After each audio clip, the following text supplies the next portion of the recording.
waist on thinner. I'ma show you how to bag an 8-figure. Face on zaddy, pockets on jigger. You better get the card and make it swipe like Tinder. Private villa in the fire chinchilla. When he posts me, all the get sicker. For a killer. Okay, you guys, so I'm about to call my Uncle George, and he is the one that y'all been seeing with when I did my grandma interview and my papa interview and my mom's interview and my dad's interview. They were saying that my Uncle George was the one that was there, that was gonna be there the whole, that was actually there and didn't know what happened and stuff, because he went to the hospital. So he the one that actually, saved my life. So I'm about to call him now, and he's going to tell his side of the story. So let's call him.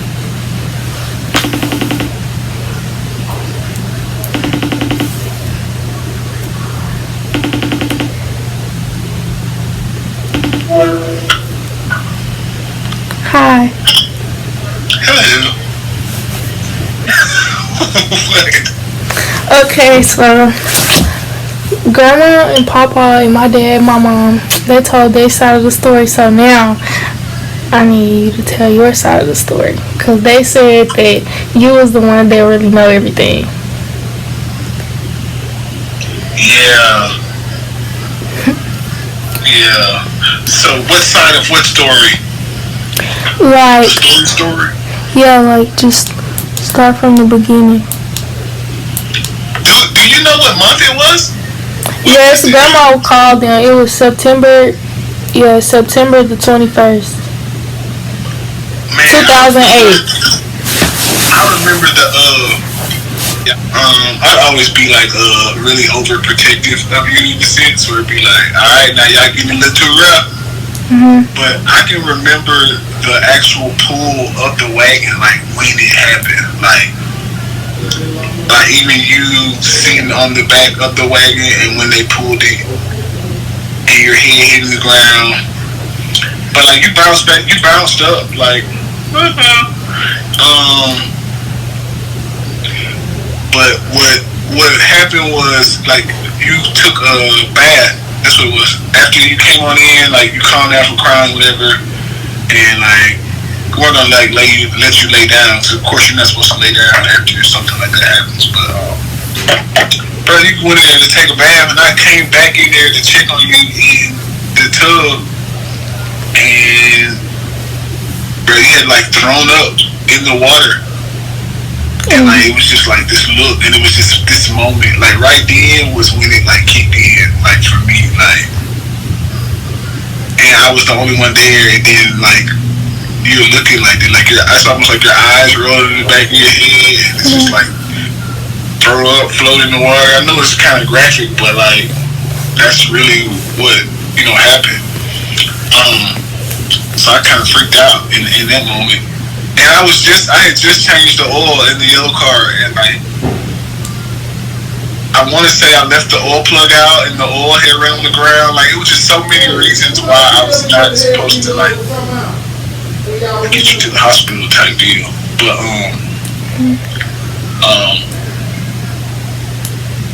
man, I remember taking you into you remember Grandma and Papa in the room right there in that yellow house, like, so from out of the tub to there, just thinking maybe like hey, like maybe you'll like come out of it, but it's like nah, like it was like a real it was slow-mo when it was going on, but nah, it was just really it's tough with regards to like being there, because I didn't know what to do other than, like get you to the hospital type deal. But what did they say when you got to the hospital? You said what? What did they say when you got to the hospital? By that time I think I was able to tell a couple folks, whether it was Grandma and them or somebody, and pretty much your Papa had took over then, like.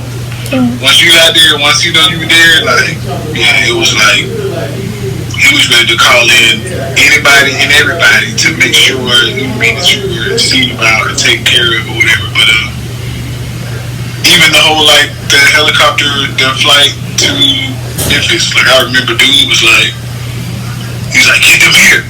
Get them. Like, it was just this, there was this, like, he kind of, like, demanded that they do that right then. But, it was a really scary moment. Like, just in general, because, my dad is so rude. he definitely is. He's your dad, though. But, what? Was Jaya born yet then? Yeah. But I don't know where she was. Like, I asked my dad and all of them, they was like, they don't know where she was. My mom said she was with my, with her dad. Oh, really? Mm-hmm. Yeah. But, again, like, even as I'm talking to you now, like, I can feel just that moment when you fell off. Like, I literally felt your skull hit the ground. Like, it was just a moment where, like I felt when you hit. And then, of course, the kids, they stopped. Like, the play stopped once that happened. It's just kind of like, and they just went on back across the street. Like, nothing. And then, and then this didn't happen immediately. Again, like, so you got up, you know what I'm saying, mowed on, get you in the tub. So you're saying probably within 30 minutes or so, all of this had transpired. And then when I came back in to check on you in the tub, that's when I found you kind of, I guess in the medical terms, they would say non-responsive. Cause I'm like, Kaya, I'm like, and you're just like, you're not even, pretty much not there. Like, I don't know where you were in that, but, so at that point, it's just get you to Baptist, and, yeah, it's tough because, like, even at that time, like, even now, you still get that now. You're essentially the first, I know you have older siblings, but, like, at that time, you know what I mean, it's just you, so you're like the princess. So it's like when something's wrong with you, like, oh, it's that ain't good, I think you got it good there, but, like, I don't know, man, it just really was shit, I'm even stuck now talking about it, just because of just going back to that moment and the feeling, because it's kind of like you're helpless, you know what I mean, and I knew it was serious when I walked in that bathroom, though, and, freaking, like, throw it, it's like, you were not responding to nothing that I was saying, and,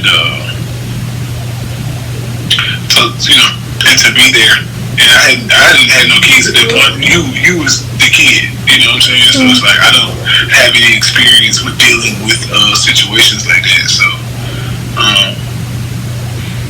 yeah. And then nobody wants to be there when something like that happens. Cause then like now when you asked everybody how it went, it's like, oh, he really knows because he was there. It's like you really don't want to be there because it was a really tense situation. So, but it was cool. I mean, I'm talking to you now, so we're on the other side of it. And to see once we got to Memphis and everybody, kind of rally around you, I think was encouraging to see everybody kind of pull together. Which I guess in any tragedy, when there's something like that going on with a traumatic experience, most families do rally together. But it was a lot. In the pictures, I seen a lot of people.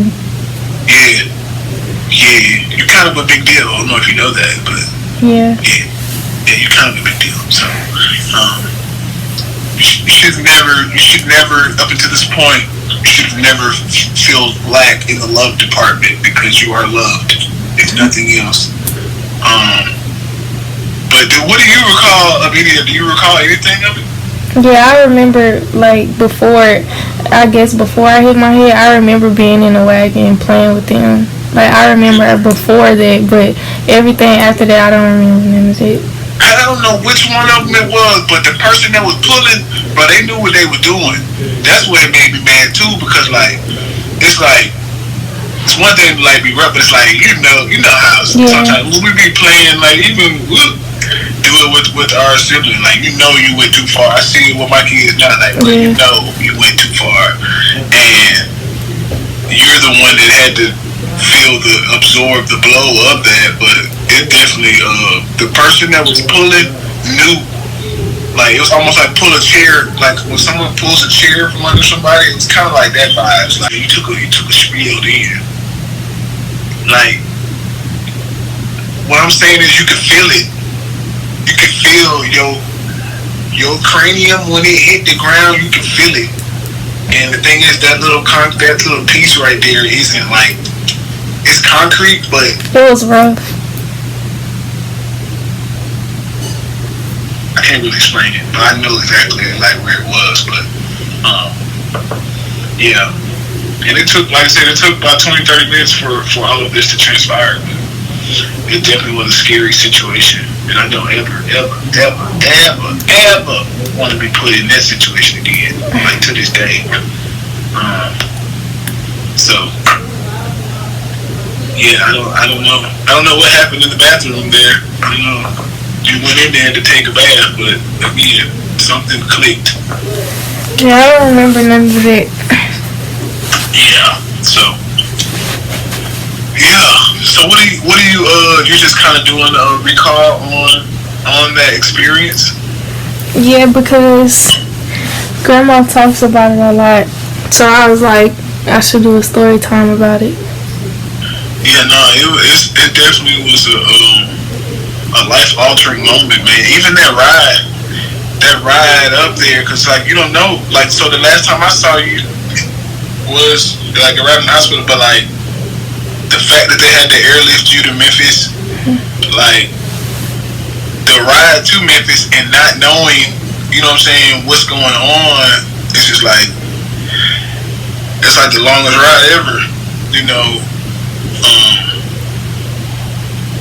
And my mom said they won't let nobody in the helicopter with me. Oh yeah, no. I actually saw one of those helicopters the other day. I'm pretty sure I know why, because it's pretty tight in there, space-wise. But so I can even imagine, you know, how they were feeling. But I know how I was feeling. You know what I mean? Like, you know, like I said, you're pretty much the first. You know what I mean? As far as coming into family or whatever. So it's like, everybody has a different way of feeling about it, but I've always felt different about that situation because I was like there. But thank God you're okay now. There's some moments you still have lingering effects from that. Yes, like I don't know if it was an MRI or a CAT scan, but I had it done to like my head because I was like having like headaches all the time, and my doctor asked me like, did I have like a trauma to my head like in my lifetime? I told her I did, so she was like, that's probably like effects from it. I don't know what it's called, but she found like these pieces that was like just like this. What they affect me, but they're like not supposed to be like that. I forgot what they're called, but she found it like in the X-ray or whatever that she took, and she said that they could be like from it, and it's probably why I have like headaches all the time. Well, the way it hit, I could imagine you still having headaches 15, 16 years later, because well, not 15, 16. How old were you then? 2? About to be 2 or 1? How old were you? Yeah. Well, she said it was 2011. Well, 2008. So I was like 4. 4. Yeah, 3, 4. Yeah. That's accurate. I remember. You know.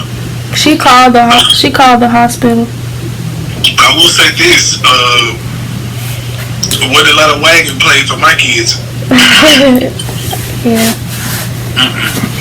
So it's like once we learn certain lessons, we make adjustments. But I'm not really fond of the wagon situation. So much stuff happened on Preston Road. Oh my Lord, yes, for sure. So, but yeah, that's pretty much it. It was scary, intense, and like I said, I wouldn't wish being me in that situation on nobody, because just like a fish out of water, don't really know what to do and how to handle it other than get you to the. That was immediate. I didn't. It wasn't like no wait. I had to get you there ASAP. So. Did everybody, like, when I got to Memphis, did everybody that came, did they stay at the hospital?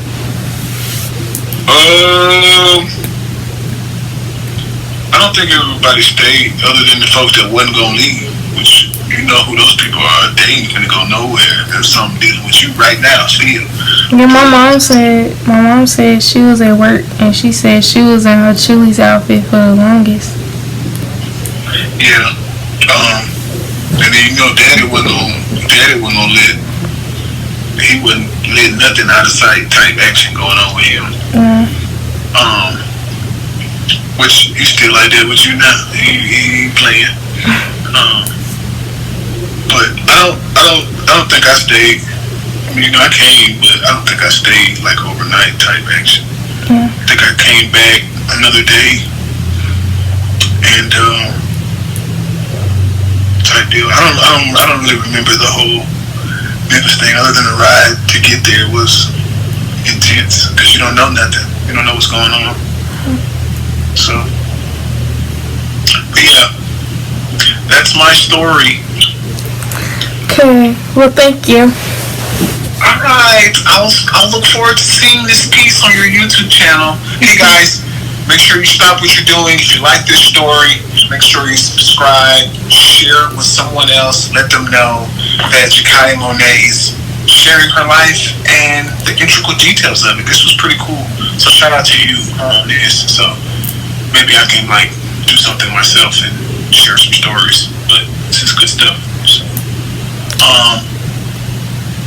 yeah, just let me know when you need me again for any other stories. I've been around for a little while, so. Okay. Yeah. Alright, love you. Love you too. Alright. Y'all didn't reach like the end of this video or whatever. So I'm gonna just let y'all know. Okay, so everybody had their different perspectives about what happened. I mean, if I could tell you, I would really just go based off what my uncle said and what my mom said happened, because my uncle, he was there when it actually happened, and like when I actually hit my head and when I had to go to the hospital, he was the one that was there. And my mom was there the whole time when I went to Memphis. She was there. So I mean, everybody had that different perspective of what happened because there was at different times. And like when I told my side of the story, I was just telling y'all based off what I heard. I mean, because I don't really remember what happened. I only remember playing with them that day and before I hit my head, a little bit before I hit my head. After I hit my head, I don't remember none of that because I was like 3 or 4 years old. But I don't even know how I remember that part, but I do. But yeah, my part, it was just based off what I heard. Like I got I got the place wrong and everything. Like it wasn't Jackson. I was actually from Tennessee, as everybody told y'all. So, yeah, like I said, everybody had a different perspective of what happened. So, I mean, like, yeah, because people, of course they remember. It's just that it was like a hard time for my family. So like you could tell, like when my uncle was talking, you could tell it was a hard time for him. And my mom too, and all of them, they was just, telling y'all like the best they could. So yeah. And yeah, so like I said, like if you really just want to know what happened, it's really like just listen to my mom for real and my uncle. This was my story time. So comment down below if y'all want to see more story times. I'm for sure gonna come back with more story times because there's a lot of stuff that didn't happen in my life, and I feel like if I feel like I want to share it with you guys, I am.